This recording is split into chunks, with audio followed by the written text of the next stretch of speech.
Good morning, everyone. Welcome again to one new episode. And this episode is going to talk about basically objectives of the study. In any academic research, when you're going to carry out any study, you need to have the objectives. These objectives are going to guide you in your research process.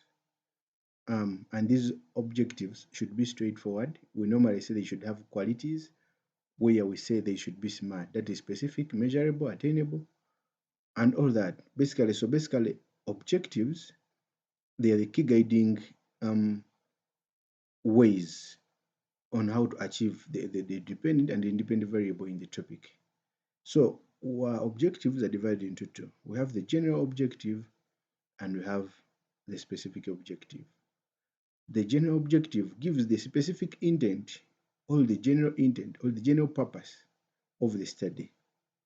And as the various scholars stated, for example, Creswell 2009, he said that identifying independent and independent variables as well as mediating and moderating all control variables using a study and they connect the independent and variables is very important for any qualitative or quantitative study.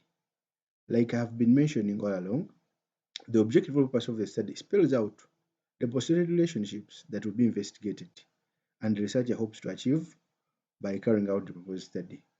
So, majorly, when you talk about these objectives, that's what we are trying to look at. But we need to find out at this stage, after the problem statement, where do we go?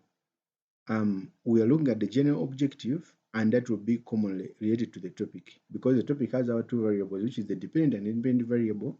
So, if our topic was the effects of COVID-19 on the welfare of people in Kampala, then we shall say that the main objective or the intent of this study will be to examine the effects of COVID-19 on the welfare of people in Kampala. That will be our major intent or the general objective, which is the purpose of the study. When we go to the specific objectives, which are also under the objective of the study, these are now very specific and they arise directly from the general objective of the study. In case a candidate has used the purpose, for example, in the above section, where we have been saying the general objective or the main objective, this section should be called objective of the study. But on the other hand, how do you come up with the objectives of the study? We have a general formula where we say that we have one to many and many to one. The two variables you have in your topic, like the effects of COVID-19 on the welfare. So we have welfare, which is a dependent variable on the effects of COVID-19. We need to have constructs, all elements that make up the effects of COVID-19, and also have the constructs that make up welfare. These include, for example, welfare will include basic needs, education, income, acquisition of assets, and then decide on effects of um, COVID. We can have any other like diseases, death, loss of life, and all that. We have also a moderating variable. So basically, your objective should reflect those three variables. And hence, like I've said, where we have one to many, we shall keep effects of COVID-19 constant and then be changing welfare. For example, one of the objectives would be to find out the effects of COVID-19 on the access to basic needs by households in Kampala. Then we can say to find out the effects of COVID-19 on access to health, to find out the effects of COVID-19 on maybe incomes by people in Kampala. So we have kept the effects of COVID-19 constant and we have been changing the dependent variable.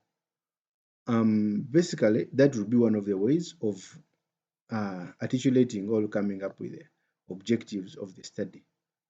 But remember, candidates should also note that the number of specific objects will influence the volume of the literature and the data to be collected, and hence the volume of the dissertation.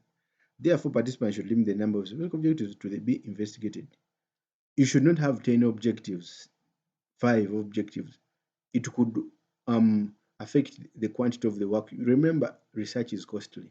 So just imagine you want to carry out a study, maybe take an example of Kampala, or maybe you want to carry it out across Uganda and you have 10 objectives, which means you have to collect a lot of data.